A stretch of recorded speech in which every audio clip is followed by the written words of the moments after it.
fraternidade, bom é estarmos aqui. Se a luz do teu evangelho queremos chegar a ti, libertos do homem velho, bom é estarmos aqui. Bom é estarmos aqui. Bom é estarmos aqui, sentindo em nós o teu reino. Bom é estarmos aqui, Senhor da paz, da bondade. Se estamos perto de ti, vivendo a fraternidade, bom é estarmos aqui. Se a luz do teu evangelho queremos chegar a ti, libertos do homem velho, bom é estarmos aqui. Bom é estarmos aqui. Bom é estarmos aqui, sentindo em nós o teu reino. Bom é estarmos aqui. Bom é estarmos aqui. Bom é estarmos aqui, sentindo em nós o teu reino. Bom é estarmos aqui.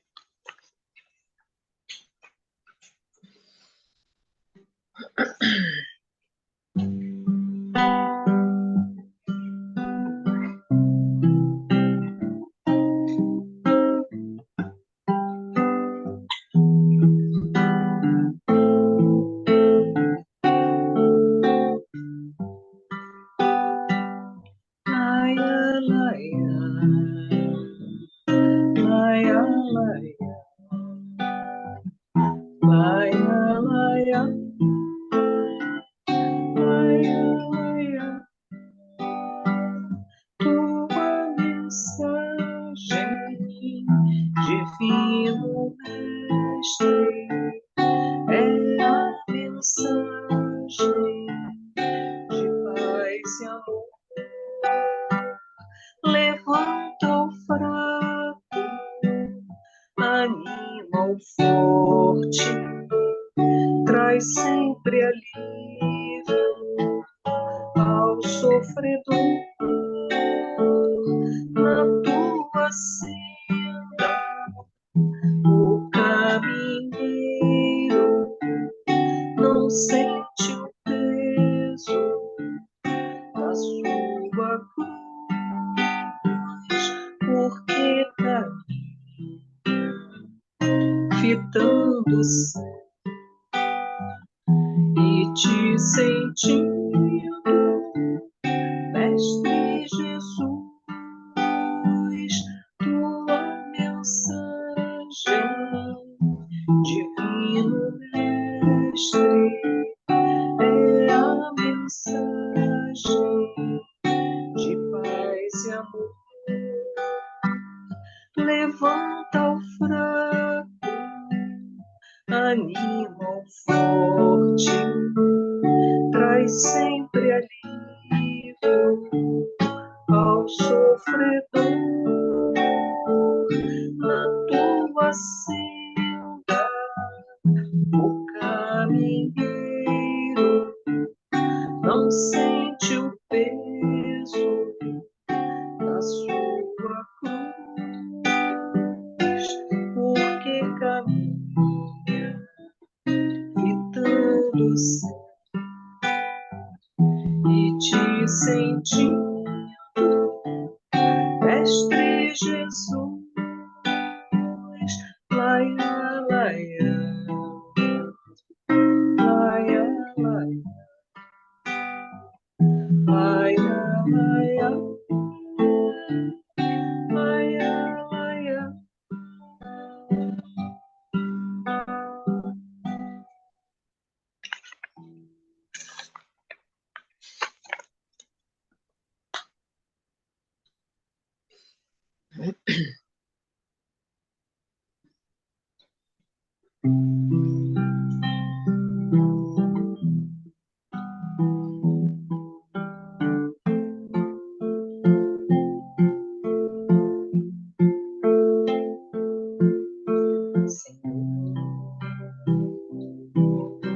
Tua luz traz imensa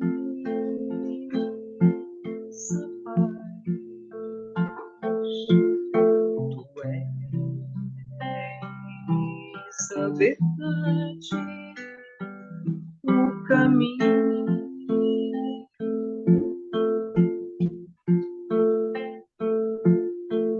Porto seguro nas aflições. Pai, ao sofredor,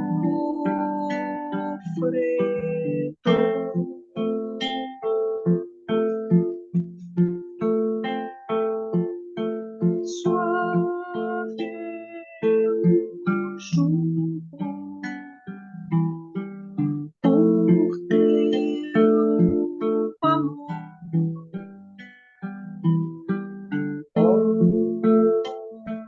Bondoso Senhor,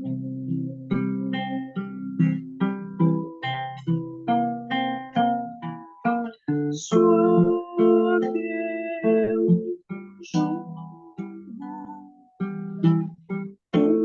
por teu amor.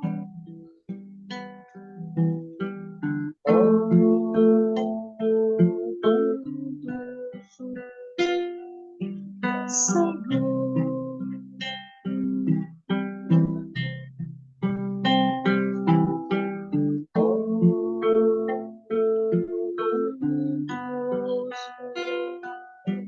Senhor.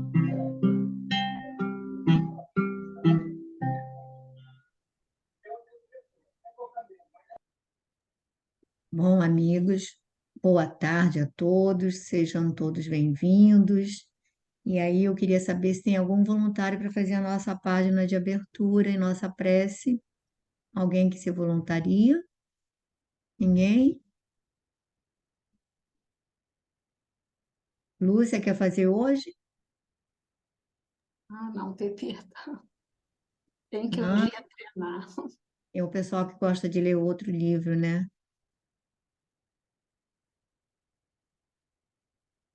Não?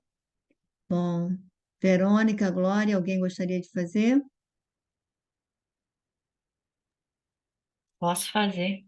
Tá, então tá bom, Verônica. Então vamos começar.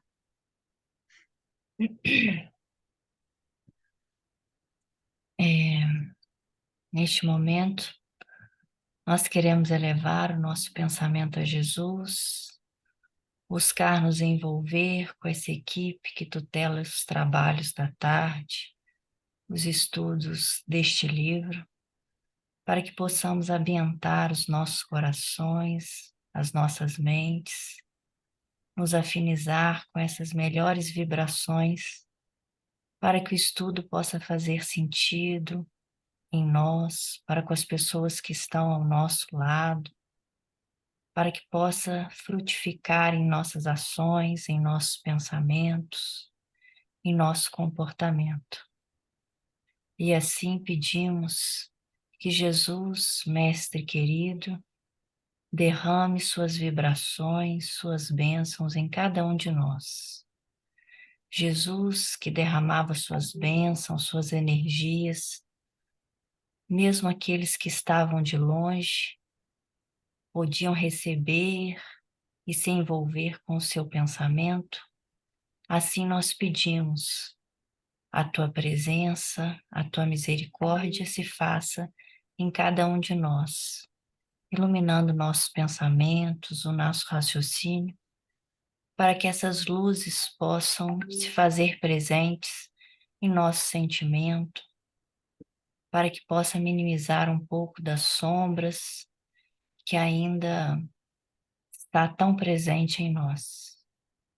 Assim, Mestre, certos de tua misericórdia, certos de tua mão generosa, estendida a cada um de nós, pedimos, Mestre, que nos envolva, nos fortaleça, para que possamos colocar em prática, entender e compreender os seus ensinamentos e o teu Evangelho em nossas ações, nosso cotidiano e nossa prática diária.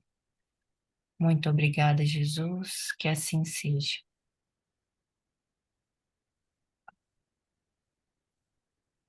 Capítulo de hoje é o 148, Pão Nosso, ceifeiros. Então, disse aos seus discípulos, a seara é realmente grande, mas poucos os ceifeiros. Mateus capítulo 9, versículo 37. O ensinamento aqui não se refere à colheita espiritual dos grandes períodos de renovação no tempo, mas sim à seara de consolações que o Evangelho envolve em si mesmo. Naquela hora permanecia em torno do Mestre a turba de corações desalentados e errantes que, segundo a narrativa de Mateus, se assemelhava a rebanho sem pastor. Eram fisionomias acabrunhadas e olhos súplices em penoso abatimento. Foi então que Jesus ergueu o símbolo da seara realmente grande, ladeada, porém, de raros ceifeiros. É que o Evangelho permanece no mundo por bendita messe celestial, destinada a enriquecer o espírito humano. Entretanto, a percentagem de criaturas dispostas ao trabalho da ceifa é muito reduzida. A maioria aguarda o trigo beneficiado ou o pão completo para alimentação própria. Raríssimos são aqueles que enfrentam os temporais, o rigor do trabalho e as perigosas surpresas que o esforço de colher reclama do trabalhador devotado e fiel. Em razão disso, a multidão dos desesperados e desiludidos continua passando no mundo em fileira crescente através dos séculos. Os abnegados operários do Cristo prosseguem onerados em virtude de tantos famintos que cercam a seara, sem a precisa coragem de buscarem por si o alimento da vida eterna.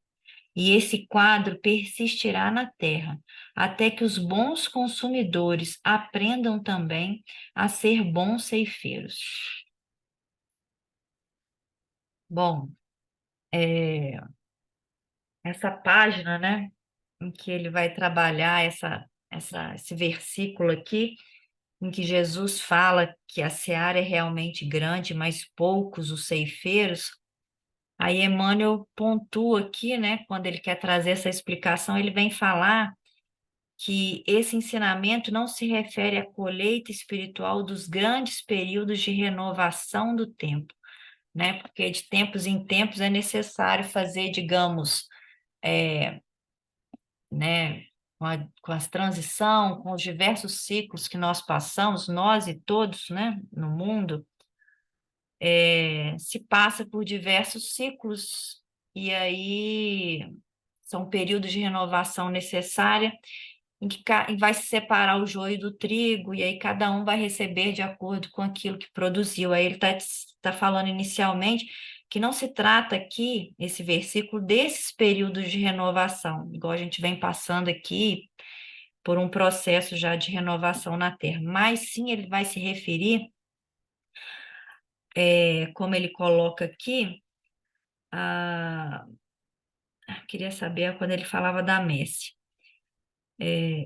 vai se referir que muitas das pessoas, ainda hoje, naquele tempo e ainda hoje, muito embora estivessem ao lado de Jesus, muito embora estivessem ali desalentados, desnutridos espiritualmente, com a fonte ao lado, né?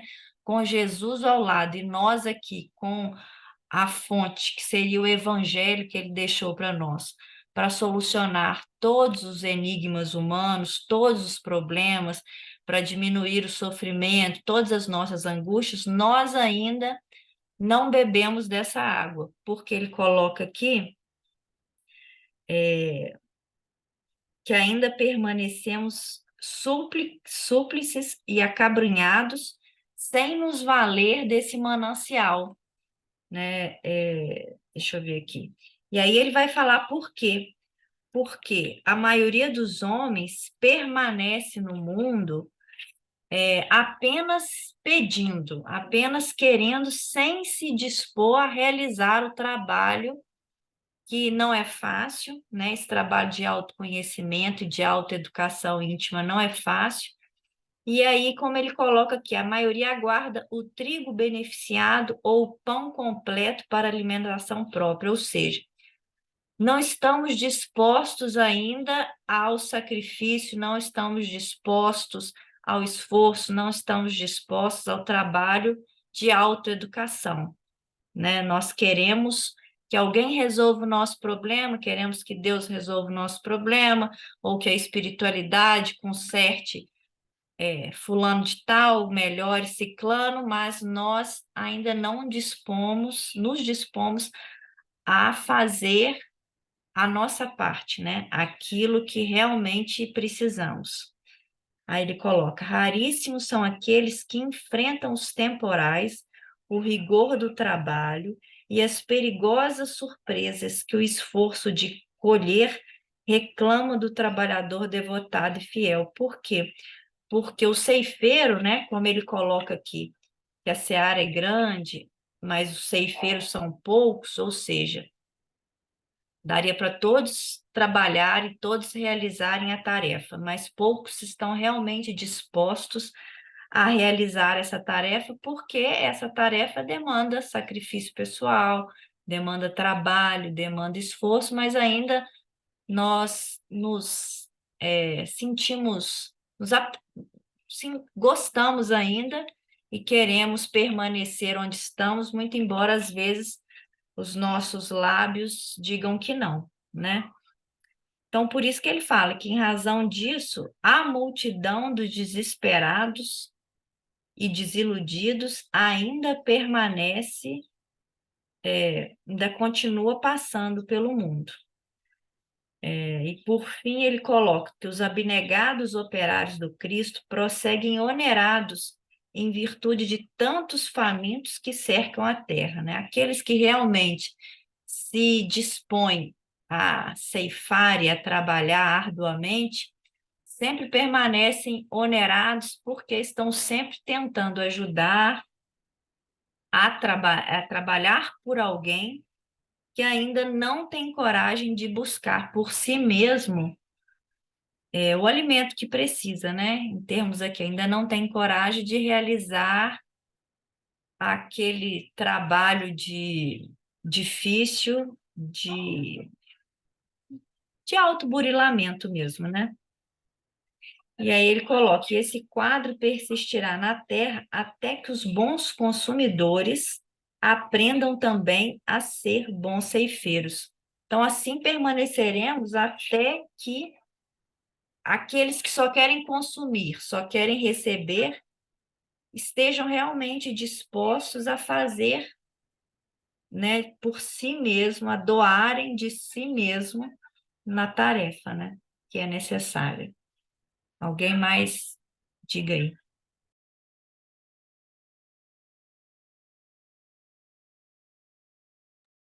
Verônica, eu acho que é exatamente tudo isso que você colocou, né? Que é aquela dificuldade, é aquela busca do milagre. Nós queremos que nos livrem dos problemas, mas não queremos fazer mudanças, não queremos mexer no nosso modo de viver, de agir, de pensar, enfim, no nosso sentimento. E aí aquela tal história, é a mesma coisa que enxugar gelo. Se a gente, enquanto nós não operarmos as mudanças que possam erradicar a fonte dos problemas, eles continuarão. Você vai contornar ali, mas vai aparecer mais adiante. Você ali tem um alívio naquela coisa, mas vai a coisa virar à tona de uma outra maneira, até que nós tenhamos. É por isso que a pessoa diz assim: ah, ora por mim. Sempre importante, a gente vai sempre orar, né? Todos nós oramos pelas pessoas que não são queridas e tudo, mas a oração que realmente vai ter um resultado maior para cada ser é aquela que vem do próprio coração, porque aí ele vai se abrir, na hora que ele ora com sentimento, ele abre um campo receptivo a poder receber as bênçãos dos planos maiores, porque enquanto você está orando por terceiros, se aquele terceiro está totalmente voltado lá para ou para o desespero dele, ou para usufruir enfim, seja lá, ele não estiver preparado, você vai orar, mas ele não vai receber muito pouco, porque ele não estará receptivo. Então, é fundamental que nós queiramos despertar para essa consciência que é sermos trabalhadores, que não é trabalhar pelos outros, na realidade, todo trabalho ele resulta em benefício de nós mesmos. Então, não é que a pessoa assim, ah, não estou aqui para me desgastar pelos outros. Não. Toda vez que, de alguma maneira, nos empenhamos em fazer algo que possa trazer algum bem para nós ou para outras pessoas, no fundo ele recairá sobre nós, né? Mas se alguém quiser falar alguma coisa a mais sobre esse tema, alguém gostaria de fazer mais algum comentário sobre isso? Lore, está querendo falar, Lore? Não? Tá bom. Então vamos para há 2000 anos. Eu estou com muita tosse, muita coceira na garganta. A minha tosse voltou bem forte. Desculpe. Não, tá tranquilo, tranquilo. Então, nós vamos começar aqui a nossa leitura. É... Glorinha quer começar a leitura?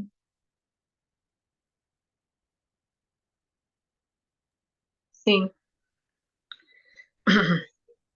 Vou voltar aqui um parágrafo. Tá.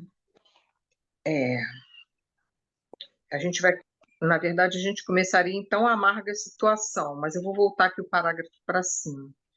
Cientificado de que o prisioneiro era devolvido por Antipas ao seu julgamento, o governador dirigiu-se novamente aos seus conterrâneos, exclamando: meus amigos, não obstante nossos esforços, Herodes apela também para nós outros, a fim de se confirmar a peça condenatória do profeta Nazareno, recambiando com a sua situação penosamente agravada perante o povo, porquanto, como suprema autoridade em Tiberíades, tratou o prisioneiro com revoltante sarcasmo, dando-nos a entender o desprezo com que supõe deva ele ser encarado pela nossa justiça e administração.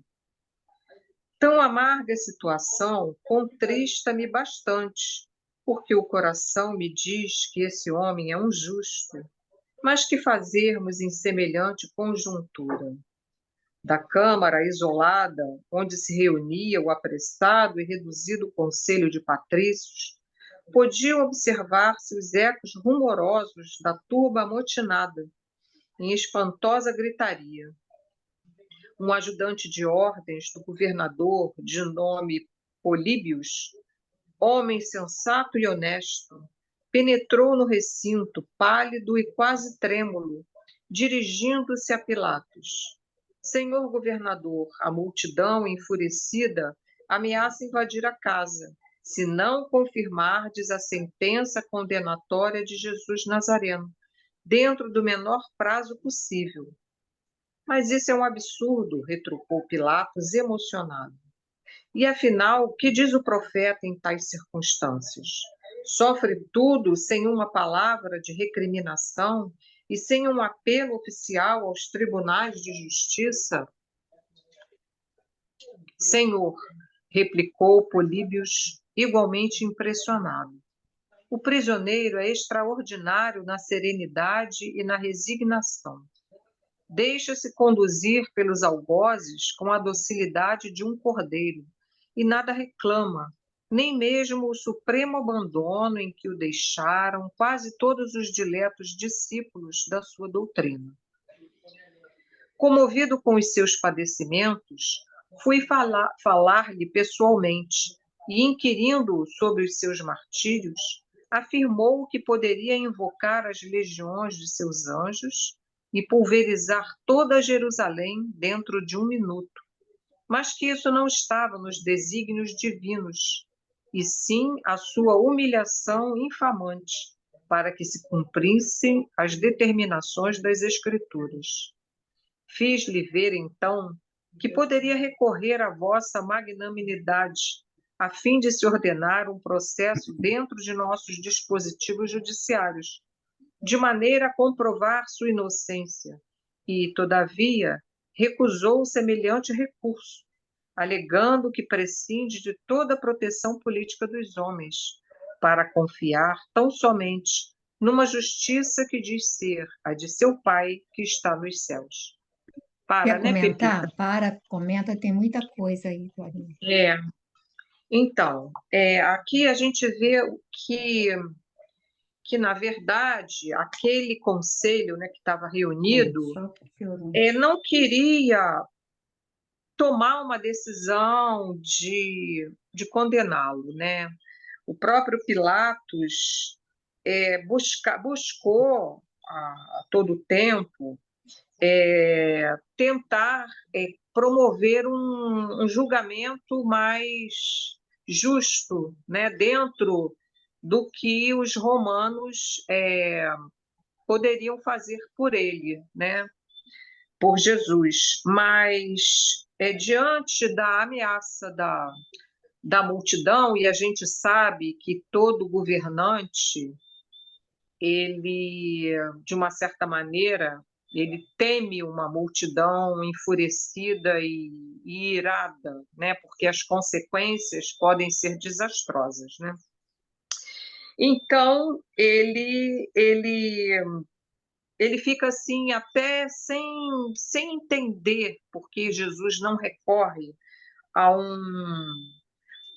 apelo, né, como ele fala, né, sem um apelo oficial aos tribunais de justiça, né? E aqui a gente vai ver que esse oficial, esse Políbios, né, ele vai falar aqui com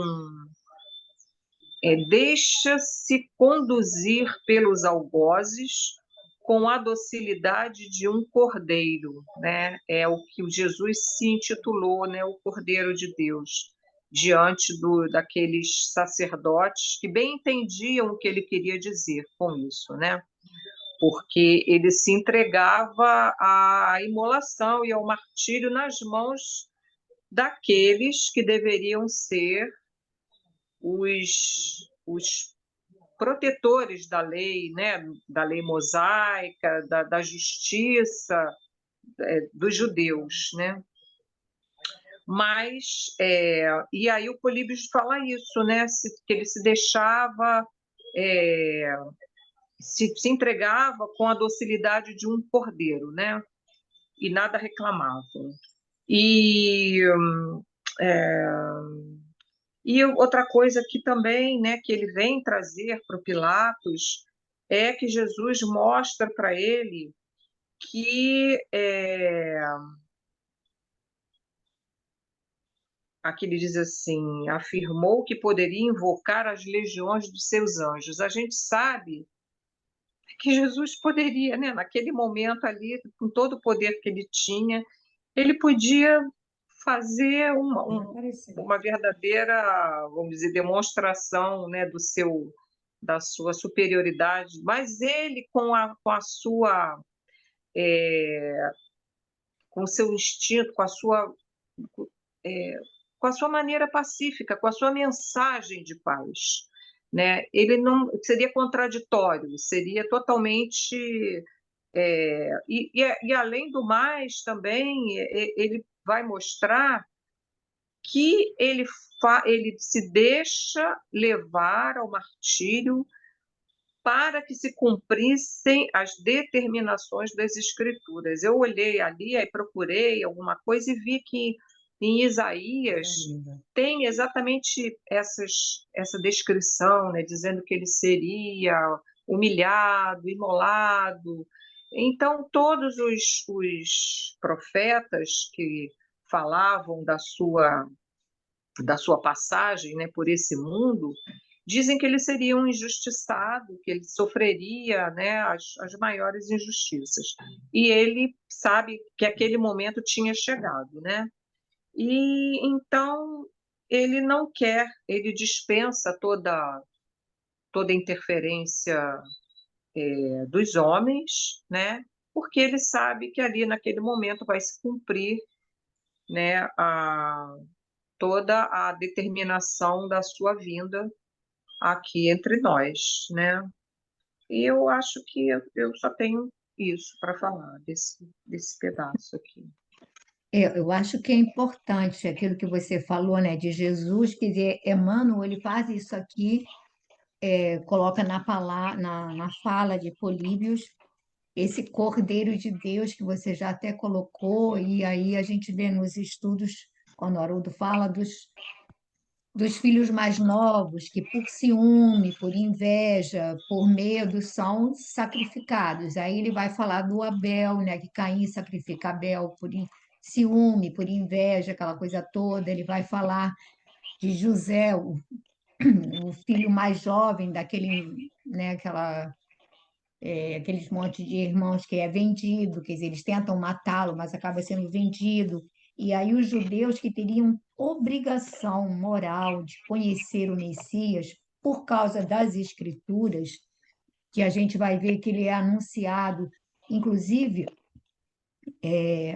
não é Isaías, é o outro profeta que fala que ele vai montado no burrico, que ele vai pegar o burrico, faz É toda Jeremias, eu acho, isso aí.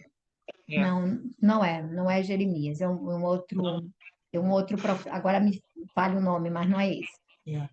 E aí, não. Aí ele vai falar aqui, então tudo está escrito, e Jesus, em vários momentos, retoma as Escrituras.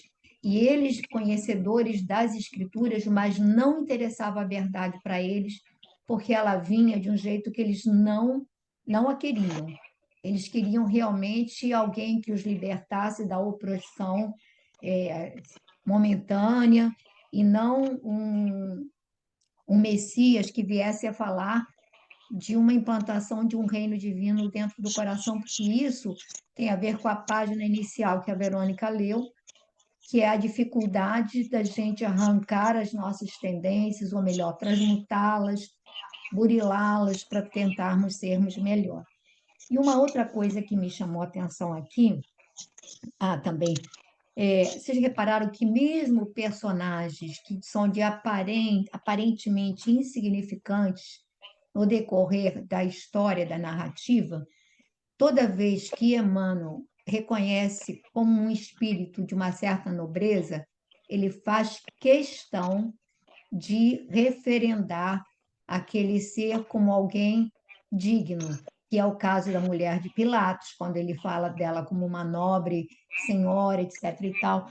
Ele vai falar aqui do Políbio, homem sensato e honesto, ou seja, nem todos os romanos, nem todo o poder era, digamos assim, deturpado, era ligado só ao interesse pessoal e tudo mais.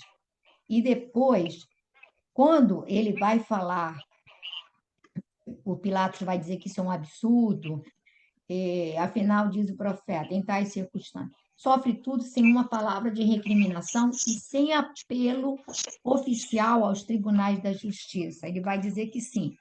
Aí a gente vai ver que essa situação que Jesus toma essa atitude vai ser motivo de grande crítica a Paulo quando ele recorre apela para o imperador, apela para Roma. Vocês lembram do relato do próprio Emmanuel, dizendo que muitos companheiros mesmo de apostolado, o condenaram porque acharam que essa atitude não era condizente com ele, que era tão fiel ao Cristo, estava apelando para Roma. Aí a gente vê a lucidez de um espírito como Paulo, que sabia que, aliás, já havia sido anunciado para ele, que certamente ele iria a Roma, e ele ainda tinha um trabalho a fazer em Roma, quer dizer, tocar aqueles corações, mexer com aquele coração daquele imperador, que naquele momento era insano.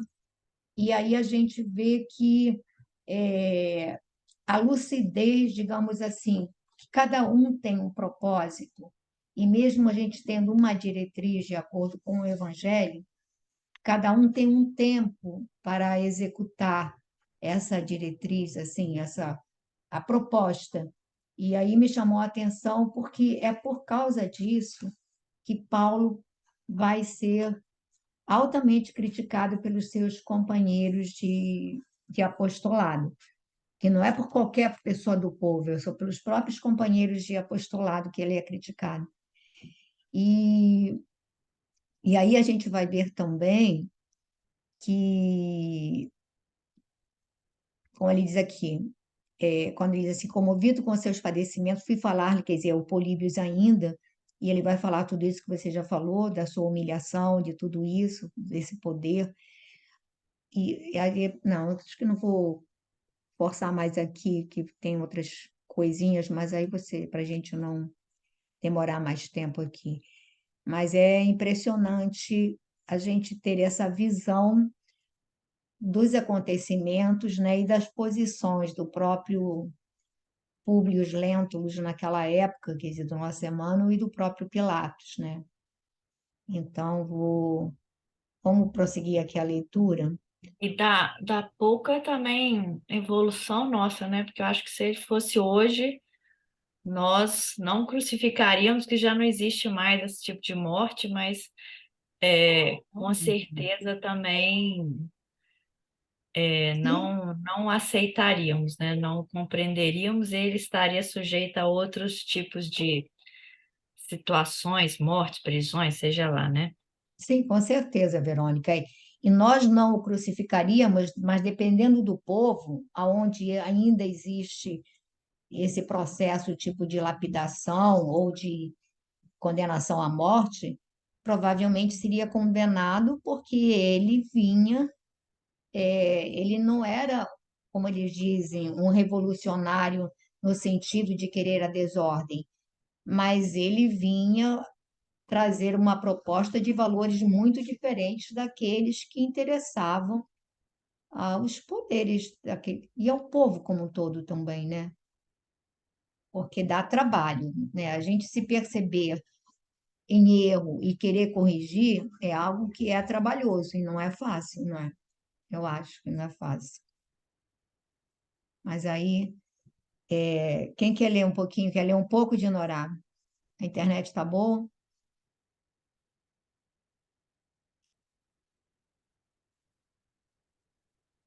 Está escutando, tá? Vamos. Então, vai começar. Homem extraordinário. Ah, Homem extraordinário. eu me perdi aqui. Homem extraordinário. Ué. Peraí. A Pepita. Então, Me perdi. Lúcia, quer Vê continuar, outra aí. Lúcia? Depois a gente vê. Continua, Pepita. Homem extraordinário, revidava Pilatos enquanto os presentes o acompanhavam estupefatos. Políbios, continuou ele, que poderíamos fazer para evitar-lhe a morte nefanda nas mãos criminosas da massa inconsciente? Senhor, em vista da necessidade de resolução rápida, sugiro a pena dos açoites na praça pública, por ver se assim conseguimos amainar as iras populares, evitando ao prisioneiro a morte ignominiosa nas mãos de celerados sem consciência. Mas os açoites, diz Públio Lentulus admirado, antevendo as torturas do horrível suplício. Sim, meu amigo, redarguiu o governador, dirigindo-lhe a palavra com atenção respeitosa. A ideia de Políbios é bem lembrada. Para evitarmos ao acusado a morte ignominiosa, temos de lançar mão deste recurso. Vivendo na Judéia há quase 7 anos, conheço este povo e sei de suas terríveis atitudes, quando as suas paixões se desencadeiam. O suplício foi, então, ordenado no pressuposto de evitar maiores males. Diante de todos, foi Jesus açoitado de maneira impiedosa aos berros estridentes da multidão amotinada. Nesse instante doloroso, Públio e alguns romanos se ausentaram por momentos da câmara privada, onde se reuniam, a fim de observarem os movimentos instintivos da massa fanática e ignorante. Não parecia que os peregrinos de Jerusalém haviam acorrido à cidade para as comemorações alegres da Páscoa, mas tão somente para procederem à condenação do humilde Messias de Nazaré. De quando em quando, fazia-se mister o concurso decidido de centuriões desassombrados que dispersavam certos grupos mais exaltados a golpes de chanfalho. O senador fez questão de aproximar-se do supliciado nas suas provações dolorosas e extremas. Aquele rosto enérgico e meigo, em que os seus olhos haviam divisado uma auréola de luz suave e misericordiosa nas margens do Tiberíades, estava agora banhado de suor sangrento, a manar-lhe da fonte dilacerada pelos espinhos perfurantes, misturando-se de lágrimas dolorosas. Seus delicados traços fisionômicos pareciam invadidos de palidez, angustiada e indescritível. Os cabelos caíam-lhe na mesma disposição encantadora sobre os ombros seminus, e, todavia, estavam agora desalinhados pela imposição da coroa ignominiosa. O corpo vacilava trêmulo a cada vergastada, mais forte, mas o olhar profundo saturava-se da mesma beleza inexprimível e misteriosa, revelando amargurada e indefinível melancolia. Quer comentar, Lúcia? Não. Então, o Pilatos já conhecia aquele povo que, na minha opinião, posso estar errada, não mudou muito, gosta desse tipo de coisa. Entendeu? Ele não, sei lá. Então, ele disse que seria uma maneira de tentar salvar Jesus da morte, né? Ver se acalmava a turba, fazendo isso, se alimentava lá a maldade de cada um, se ficavam mais calmos, né? E o senador ficou muito impressionado, porque ele já tinha visto ele antes, né? E depois daquele suplício lá nas margens lá do rio, e depois desse suplício todo, ele, embora tivesse assim desalento, eu acho que em relação à situação da gente ainda naquela época, né? Mas que ele mantinha ainda o mesmo olhar, né, calmo, profundo, com aquela beleza misteriosa, aquela beleza que é inexprimível e misteriosa. Ele revelava nesse olhar amargurada e indefinível melancolia. Melancolia porque depois daquilo tudo, apesar dele já saber exatamente como a gente era, nada para ele era surpresa, ele sabia, né? Mas apesar de saber disso, sempre dá um pouco de dizer, poxa, olha o que os espera ainda pela frente, né? Na situação em que ainda estávamos, né? Aí é isso, Pepita, você explica melhor. Eu acho que uma coisa que chama atenção aqui é quando ele diz que estava agora banhado de suor sangrento, a manar-lhe da fronte dilacerada pelos espinhos perfurantes, misturando-se de lágrimas dolorosas. Então Jesus chorou, estava chorando, não era soluços, mas eram, eu já imagino que são aquelas lágrimas que descem involuntariamente, lágrimas dolorosas. E aí ele vai falar exatamente como a Lúcia já falou, que uma coisa que ficava inalterável era o olhar, apesar da melancolia, apesar daquela tristeza, o olhar profundamente misericordioso. A gente tem alguns relatos de Humberto de Campos, mostrando que até indo para o Calvário, até no momento do Calvário, naquele sofrimento todo, ele ainda promove curas, ainda vai olhar para a nossa indigência e ainda vai tentar nos socorrer. E eu acho assim, essa consciência de perceber que ele chegava, ele precisava experimentar o máximo de sofrimento para aquele povo que éramos nós, ignorantes, insaciáveis em termos de insensíveis, né?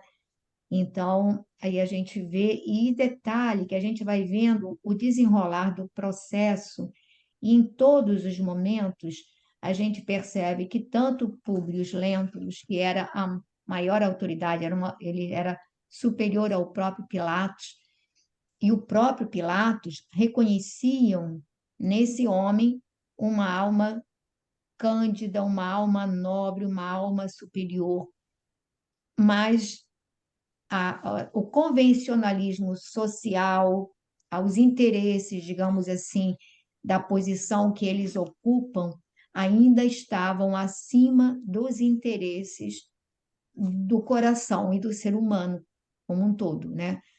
E a gente vai percebendo essa essa essa posição, né? Que aí a gente para aqui para frente ele vai colocar-se, né? E o que eu acho também interessante é que Jerusalém ela regurgitava de turistas, de judeus vindo de outras regiões, que os judeus a gente sabe que naquela época eles já estavam espalhados por diversas regiões eh, adjacentes, inclusive da própria Europa e tudo, e que nesse período eles regressavam para os grandes cerimoniais que eles tinham da Páscoa.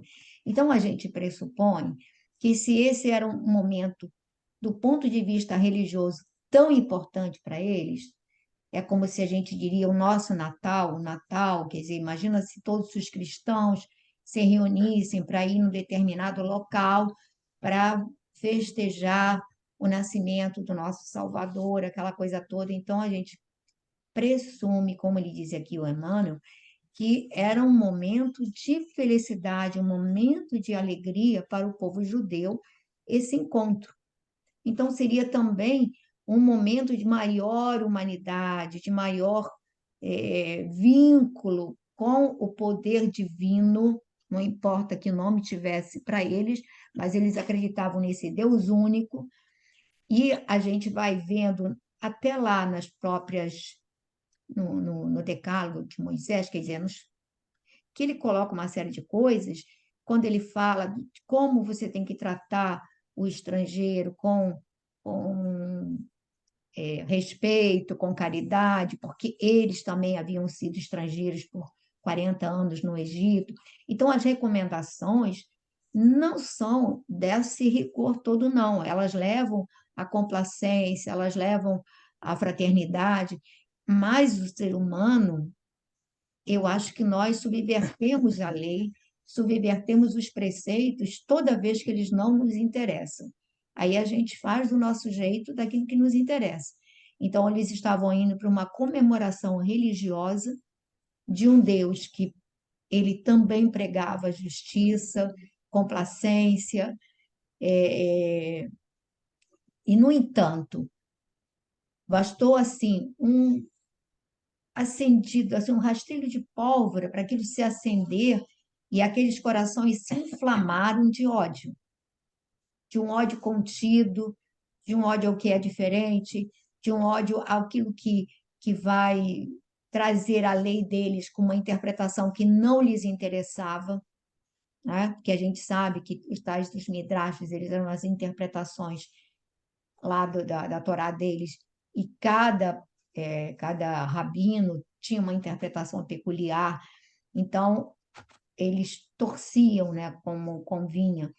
E aí a gente vai ver essa, esse flutuar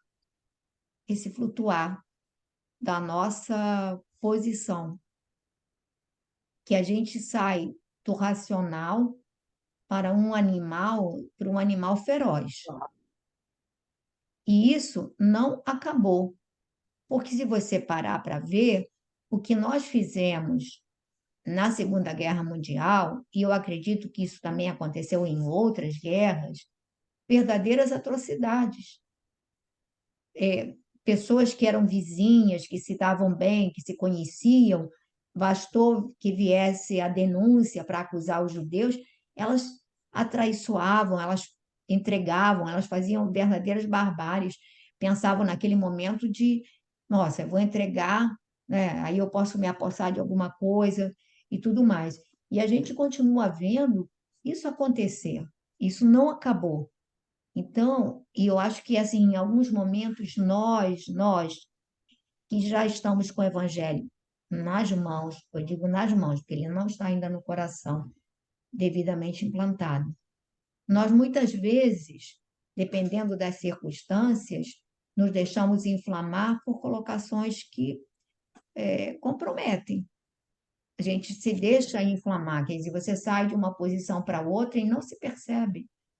Então, eu acho que isso a gente tem que prestar atenção, porque ainda não estamos curados, digamos assim, dessa situação, dessa flutuação entre o bem e o mal, entre o amor e o ódio, e assim, essas exorbitâncias que nos aproximam dos animais ferozes, né?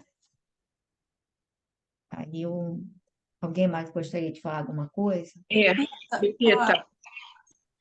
Pode falar uma de cada vez. Fala a Glorinha primeiro, que pediu, depois a...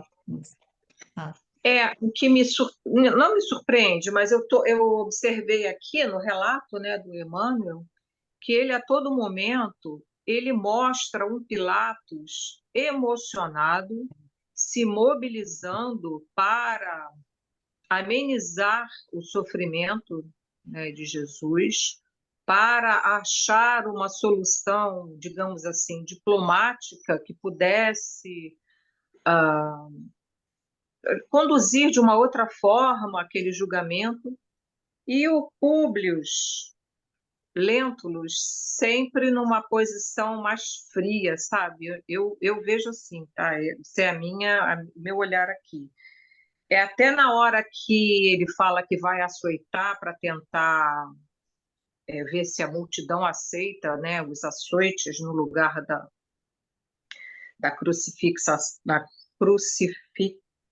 ação. crucificação, tá certo?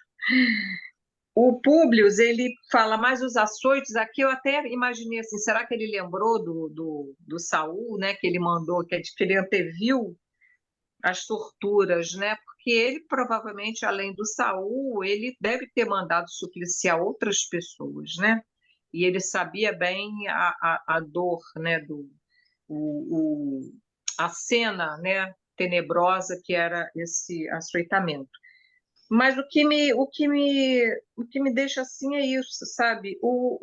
A todo momento o Pilatos tentando achar assim uma saída e o Públio muito fechado na sua visão, né, de senador, esquecido ele também, né, dos benefícios que ele Não, teve, que ele não, usufruiu Glorinha, de Jesus, né? eu não vejo assim, não, porque eu vejo que em vários momentos ele fala que Jesus, ele conheceu Jesus em Cafarnaum, que ele nunca foi lá, ele não era tido como revolucionário, Aquele momento que ele assim, era magnânimo, que ele era caridoso, e ele vai falando isso. E agora mesmo a gente vai ter uma frase que ele vai falar da emoção. Eu vejo também o Públio tentando livrar Jesus dessa situação. Porém, essa questão eu não ainda não bati, porque a gente não acabou o processo, mas o que eu quero chamar a atenção que esse nosso estar em cima do muro é um preço muito alto. É alguém, olha, você vê, tanto Pilatos quanto Públio reconhecem que Jesus era inocente, reconhecem que ele era uma alma superior, reconhecem isso, né? Superior. O próprio Políbios tenta fazer a cabeça de Jesus para que ele interceda, para que ele possa sair daquele processo. Porém, porém, os interesses pessoais falam mais alto do que o sentimento de justiça. Então, eles, mesmo sabendo que ele é inocente, mesmo sabendo que ele é uma alma até superior, eles não querem se indispor com os rabinos, eles não querem estabelecer um conflito com o poder, com digamos certeza. assim, da, da, da sinagoga, eles não querem, o pessoal do templo, eles não querem. Então, isso daí vai trazer uma dor de consciência muito maior do que aquele indivíduo que não reconheço, condeno, sabe? Ele ainda não despertou.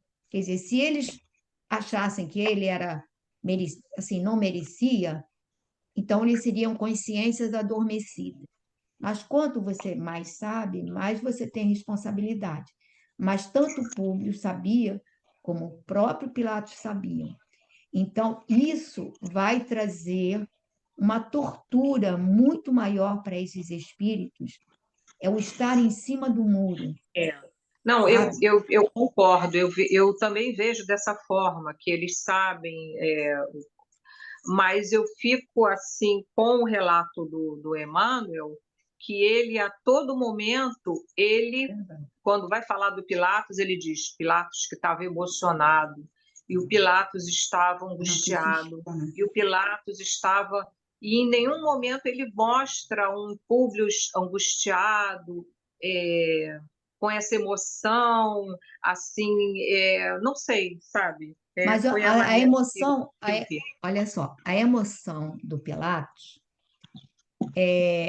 é algo também, não é uma emoção profunda nem real. A gente vai ver isso pelo decorrer do processo, né? Só para a gente fechar. É porque a gente vai ver que mal isso acontece, eles vão tranquilamente para os seus coquetéis, para conversar É, alegremente. é. Então, foi algo que não. Assim, ele é inocente, é isso, mas é um problema dele. É um problema dele. Eu não estou aqui para fazer. É um problema dele. Então, é o cara que está em cima do muro e que ainda não é um defensor da justiça. Essa nossa posição, a gente vai pagar um preço muito alto por isso, todos nós, né? Quer dizer, ele reconhece, mas não E o abraça a causa. público ficou incomodado, E né? Saber que ia dar um açoite nele, né? o público ficou incomodado, ele queria poupar do Exatamente. açoite. Olha, repara, foi ele, aí a gente vai ver que é ele que vai propor também a alternativa de apresentar uma outra pessoa, foi ele que o mandou para. Mas o mandá-lo para Herodes antes, é meio que um desencargo de consciência, tipo, vamos jogar para ele, que aí de repente sai das nossas mãos, sai da nossa consciência. Com É, é, certeza. é isso. Mas a Lúcia queria falar, não era a Lúcia que queria falar? Aham. Pepita, eu acho que ele até, nesse momento aqui, embora ele não fosse um defensor assim da justiça, os dois estavam bastante incomodados com a situação e estavam tentando livrar ele. Eu, realmente, certas situações na vida, eu não sei, eu tenho até pena de quem está em certas situações de decisão. Ele ali me passou a impressão que ele queria livrar ele de qualquer jeito. Essa ideia de dar os açoites era uma maneira de tentar livrar ele da morte ali e ver na frente como fica. Eu não sei se ele ali peita aquele povo, o que acontece no invadir tudo, matar tudo, inclusive ele e os outros todos que estavam lá dentro. Ia ficar um troço descontrolado, vídeo que a gente vê ainda hoje em dia, né? Agora, esse negócio dos próprios cristãos, às vezes, se omitirem e tudo mais, cada um vê Deus de uma maneira diferente, vê a sua maneira. Se eu sou bandida, eu peço até a Deus para me ajudar num assalto. Ah, Deus, me livra aí da polícia, não sei o que, quer dizer. E a gente vê até pessoas muito boas, como eu já presenciei diversas vezes, que elas têm uma vida boa e, de repente, acontece alguma coisa que não é boa para elas, que elas até desacreditam em Deus, porque elas têm uma visão de Deus, uma coisa particular. Deus é meu chapa, é meu, ele cuida de mim, de você. Você está lá na Rua da Amargura, mas eu nem percebo que você está na Rua da Amargura. Eu estou bem, então Deus está comigo. Então, eu recebi aqui, não tem uma coisa que se encaixa com o finalzinho, é pequeno. O silêncio é uma escolha sábia. Muitas vezes as pessoas nos prejudicam tanto que gostaríamos de dizer o que elas merecem, mas não vale a pena. Todo mundo, o que eu queria falar é esse final, todo mundo tem a sua própria visão dos fatos. O tempo colocará tudo de volta em seu lugar. Assim, cada um tinha a sua visão lá do Cristo, entendeu? Então, nessa hora, nem defende nada e, se bobear, estão até condenando ele também. Não sei. Na verdade, o que eles esperavam é que viesse um Messias para livrá-los Sim, Isso, libertador do político. domínio romano. mas nem Isso toda a não pregação aconteceu. dele. Mas nem toda a pregação dele, a vivência dele, porque ele não só pregou, não. Ele vivenciou tudo o que pregou. Foi capaz de mexer com essa visão dele, porque eles queriam uma coisa, aquilo, eu quero pessoal, eu quero ser o dominador, eu, judeu, quero dominar tudo, porque eu sou o povo escolhido, eu sou a preferida de Deus. Entendeu? Deus e eu somos assim. Então, eles não captaram aquela mensagem que não é por aí. Todo mundo é filho de Deus, todo mundo não tem essa de povo isso, povo aquilo. Todos os povos, é uma coisa só, é humanidade. Aliás, até com animais e tudo está incluído nesse negócio. Eles não captaram, eles continuavam com aquele sentimento particular. Bom, Não, prefiro Deus dizer é nós judeu. não captamos, eu prefiro dizer nós não captamos, né? A gente não pode se distanciar do problema, que certamente Não, estávamos me lá fazendo expressei mal. isso. Não, mais ou E na menos. Mas, olha, realidade, a qual gente era não a população? continua. Qual E era na a população realidade, da Lúcia, época? Qual era a a- população da época? Quantas mil pessoas tinham lá, milhares? Qual é a população de hoje? Podia ser que a gente tivesse lá de lá ainda. Eu não, não sei. mas olha, eu Não acho que digo a que não gente estávamos, não. continua, porque olha só, a gente tem que ver que quando nós recebemos o advento do Espiritismo, a partir do século XIX, nós assumimos responsabilidades muito graves perante nós mesmos, né? Perante a nossa conduta. E aí eu percebo, pelo menos eu, Pepita, né? Pode ser que vocês tenham realidades diferentes, mas eu, em muitas situações, fico constrangida com as minhas atitudes. Eu digo assim, eu não era mais para fazer isso assim, eu não era mais para falar assim, eu não era mais para pensar assim, né? Então, eu acho que a gente ainda está muito diferente. Aí você vai dizer, não, mas está melhor? Tá, mas será que não era para estar bem melhor? Aí essa história, não, cada um faz ao seu tempo. É, cada um faz ao seu tempo. Mas só que se eu andar mais, sabe, se eu me empenhar mais, eu vou encurtar o meu percurso, eu vou encurtar o meu sofrimento, o meu Verdade. sofrimento. Quantas vezes eu digo diante de determinadas situações, eu digo, ah, meu Deus, é, se eu soubesse lá atrás, eu não teria feito as loucuras que eu fiz, né, em outras existências, loucuras das quais eu tenho conhecimento, e que, e que vou levar muito tempo para restaurar, para equilibrar as coisas, né? Mas eu não sei. A Mas, gente, Pepita, sabe, lá atrás você não ia ter o entendimento que você tem hoje. Lúcia, mas o que eu quero dizer, Entendeu? o que eu É quero dizer, difícil avaliar isso. mas olha só, Lúcia, nós nós tivemos sábios em todos os tempos.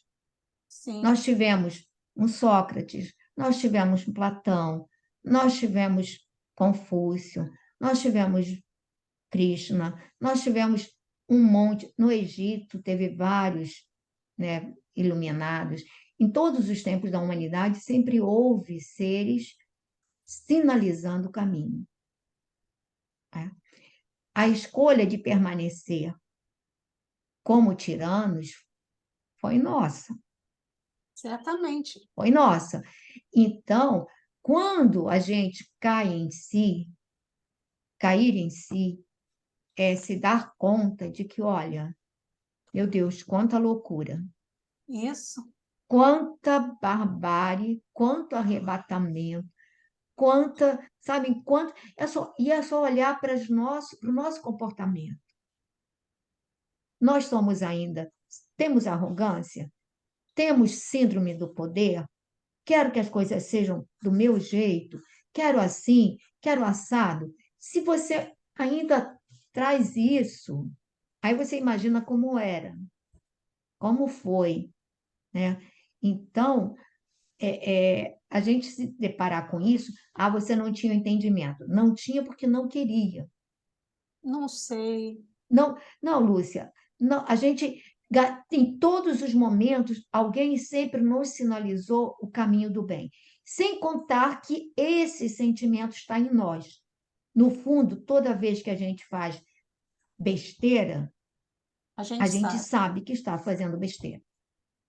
Por que que quando faz besteira, faz escondido? É. Por que que quando as pessoas fazem falcatruas, tem que ser maquiado, escondido? Que não é legal, elas sabem que não estão fazendo uma coisa legal. Então, Isso. mas ela ainda faz. Aí você fica imaginando, caramba, quantos anos tem essa criatura? Tem 70? Tem mais, tem gente que tem mais de 70. Aí eu, às vezes, penso, será que ele pensa que vai ficar, sabe, eterno? Que a pessoa não vai se deparar com um encaramento da própria consciência? Mas é uma escolha, entendeu? Então, o coração não despertou. O que eu quero dizer é que enquanto o coração não desperta para você perceber que, olha, eu estou errado, eu sou filho de Deus, eu reconheço, Senhor, a tua paternidade e quero seguir os teus desígnios. Essa é a lei. Eu acho que Eu eles não reconheço a acreditam em tua Deus. paternidade. Quando a Não gente acreditam. reconhece a paternidade divina, mas não é essa paternidade exclusivista, é a paternidade divina enquanto nós, filhos dessa criação, irmãos de um todo, de uma coletividade, irmãos dos nossos irmãos menores na animalidade. Enquanto a gente não reconhece isso, é discurso, é discurso, não há esforço. Aí a gente vai repetir o que a gente fez durante muitos de nós fomos figuras importantes de uma igreja poderosa. Você acha que a gente não tinha acesso às escrituras? Claro que tinha. Claro que tinha. Latim é tranquilo, grego é tranquilo. Tínhamos acesso às escrituras. E por que que não seguíamos? Que o coração estava empedernido, porque usávamos o Cristo para atender aos nossos interesses, aos nossos interesses. Então, não é por falta do conhecimento. Enquanto outras pessoas, com a simples leitura do Sermão da Montanha, dizem que não precisa de mais nada. É o suficiente. A gente vê a Lívia, que ela ouviu uma prédica de Jesus, não precisou de mais nada. A conexão dela com as esferas crísticas estava ali estabelecida, que estava no coração. O que atrapalha é a nossa sombra, é o nosso egoísmo, é o nosso querer ser mais. Eu quero me projetar pelo poder, eu quero me projetar pela beleza, eu quero me projetar pela, enfim. Hoje, as pessoas, tudo que elas querem é ser ícones nas redes sociais para serem reverenciados como, né, pessoas, quantos seguidores têm. As pessoas se, sabe, se desbravam para ter um número enorme de seguidores. Para quê? Por quê? Que poder é esse? Ser conhecido, ser notório? Então, eu acho que a gente precisa, aí que eu estou dizendo, o Públio Lentulus aqui e o Pilatos, pelo jeito, eles já tinham alguma noção mais definida do certo e de errado. Eles não queriam praticar uma injustiça insensivelmente, mas, ao mesmo tempo, isso me faz lembrar do martírio dos inocentes. É difícil entender isso quando há o sacrifício de praticamente 2.000 crianças com menos de 2 anos de idade, não é? São sacrificadas porque a possibilidade que um deles fosse o Messias, pelo Herodes, que não é o Antipas, era o pai dele, né? Aí tem um livro do Luiz Antônio Millet, acho que é Vivências, é 1 e 2, e ele vai falar a explicação, ele vai dizer por que esse sacrifício dos inocentes. Então, ele diz que enquanto é inocente, digamos assim, na aparência, mas não há a inocência real, tudo que não é verdadeiro precisa ser sacrificado. Ele dá uma explicação mais ou menos por aí. Então, aquelas crianças aparentemente inocentes, na realidade, vinham com o processo de provação para extirpar débitos, penas, enfim, uma série de processos regenerativos. E aí ele vai falar dos falsos inocentes. Então, Pilatos e o Públio aí, eles estão teoricamente defendendo uma justiça, teoricamente, porque eles não agem para defendê-la de verdade. A gente vai ver que o Públio, mais à frente, vai dizer que se dependesse dele, ele botava todo mundo para correr a patas de cavalo, né? Dava um chega para lá no pessoal do templo e preservava o inocente. Públio vai falar isso. Mas como ele não se vê no direito de interferir naquela administração, como ele não conhece aquele povo há 7 anos como Pilatos, vai deixar como está. Será que fosse filho dele, ele ia deixar como está? Será que fosse alguém que ele amasse, ele ia deixar assim, simples, barato, assim? Será que para o Pilatos também ele iria deixar barato? Se fosse alguém, se fosse o filho do Pilatos, ele ia deixar assim? Ele não iria lutar? Então, é aquilo que, olha, meu discurso é bonito, mas não é verdadeiro. Não é verdadeiro porque você não se expõe para lutar por aquele discurso. Esse tipo de confronto que Emmanuel faz com que a gente, sabe, se pare para refletir. E é incômodo, porque ele tenta nos mostrar quem somos de verdade. Quantas vezes a gente vai defender uma pessoa, mas defende assim, não, eu acho que é. Mas você não age em defesa real da pessoa. Eu digo assim, em circunstâncias, às vezes, familiares, né? Tem uma frase do Chico, eu não sei se é do Chico, se é do Emmanuel, bem pequenininha. que ele fala que ser bom é fácil, o difícil é ser justo. Emmanuel fala isso. Bom, pessoal do tempo aqui já me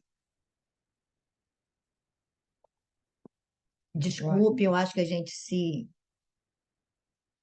terminamos aonde, gente? Ah, por um momento seus olhos se encontraram. Isso aqui é lindo demais. É bonito mesmo.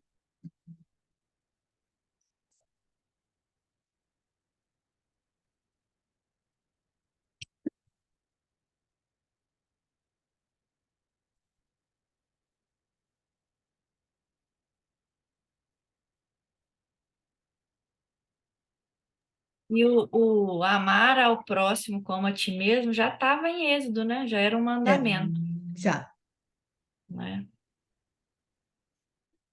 já era.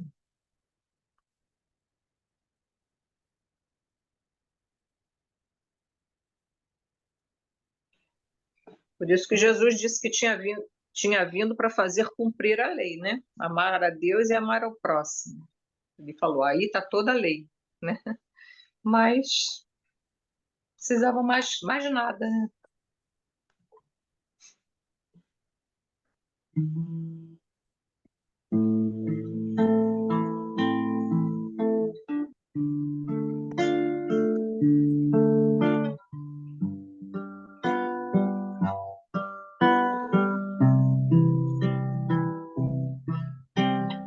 Oh,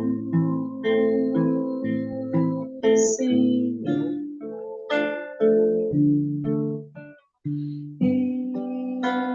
eis-nos aqui. Queremos ser teus servos fiéis.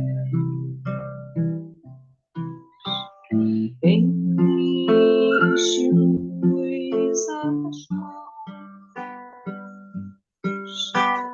de dádivas benditas para que repartamos em teu nome a lei do bem, a luz da perfeição, o alimento do amor, a alegria da paz, a força da fé, a coragem, a esperança. Oh, Senhor,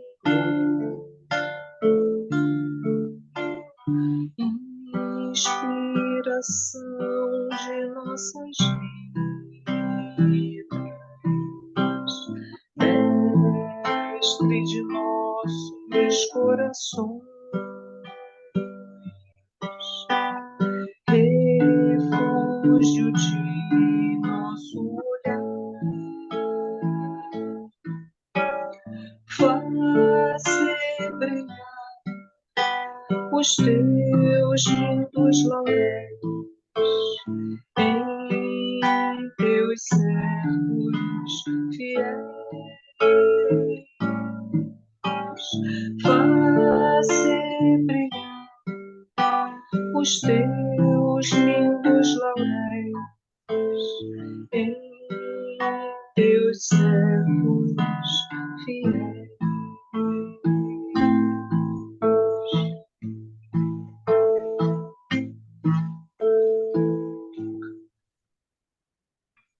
Então, nesse momento, agradecemos a Ti, Senhor,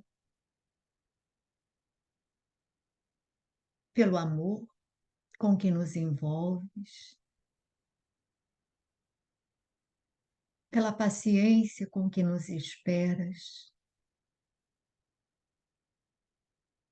pela misericórdia com que nos ofereces sempre novas oportunidades de aprendizado e de regeneração. Sabes, Senhor, que somos espíritos recalcitrantes e muitas vezes desviamos a tua palavra do entendimento justo.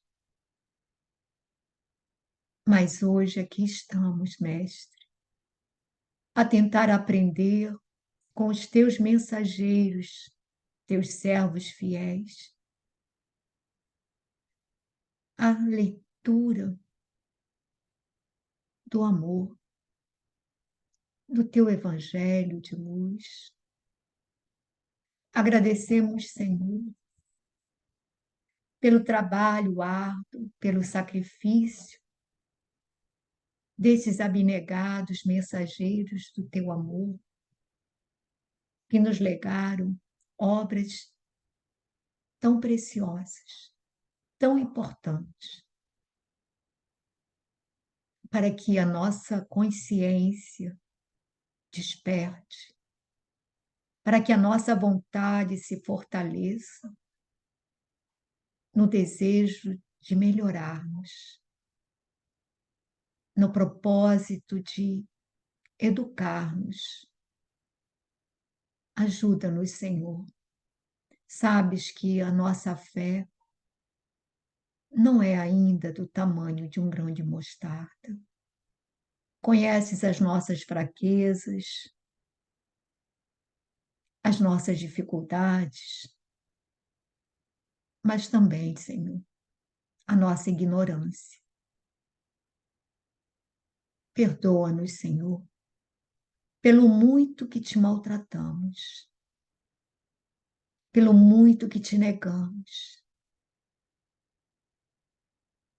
pelos nossos constantes desvios do bem.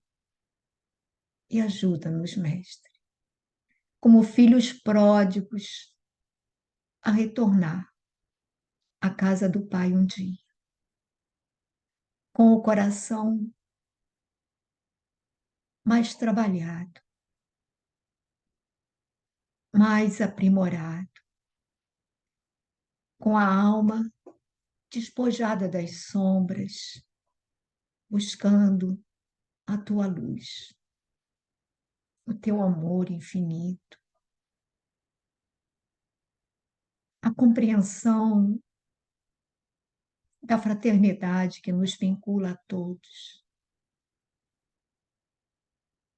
Pedimos, Senhor, que abençoes a todos os espíritos que vieram para estudar também conosco, que eles também sejam amparados e fortalecidos, que eles também percebam que são filhos desse Pai de infinito amor e justiça, e que tudo o que Ele deseja é a nossa reabilitação, é a nossa redenção. Muito obrigada, Senhor. Que assim seja.